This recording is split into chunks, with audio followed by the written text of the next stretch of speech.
Hi guys mini blog সকলোকে ভোগালী বিহুৰ শুভেচ্ছা জনালোঁ। আমি গৈ আছোঁ ঢিঙলৈ, ঢিং আহি পাই গ'লোঁ। বেছি দেখাব নোৱাৰি ন, মিনি ব্লগনো কিমান দেখা।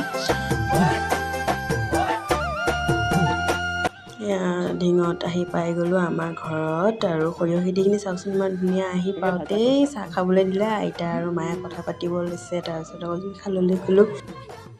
আমাৰ ভণ্টিয়ে আকৌ পিঠা বনাই আছে, মই খালি বহি বহি চাই আছোঁ। কিনো কৰিম আৰু গৈ পেলাই ইমান দিনৰ মূৰত গৈছোঁ, সকলোৰ লগত খা ফূৰ্তি কৰিছোঁ।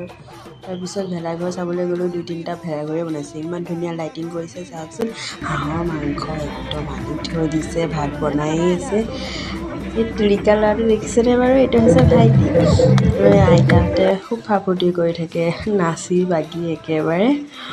পিছদিনা ৰাতিপুৱাই মেজি জ্বলাইছে আৰু ভেলাঘৰো জ্বলাইছে। সকলোকে মাতবোল কৰি আৰু আমি তাৰ পৰা ৰাওনা হৈছোঁ আৰু ঘৰলৈ।